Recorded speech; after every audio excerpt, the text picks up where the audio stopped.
हल्ली ओ लचक लचक त्यो कमरे देऊ नम्बरे बात होला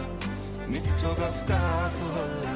हल्ली ओ लचक लचक त्यो कमरे देऊ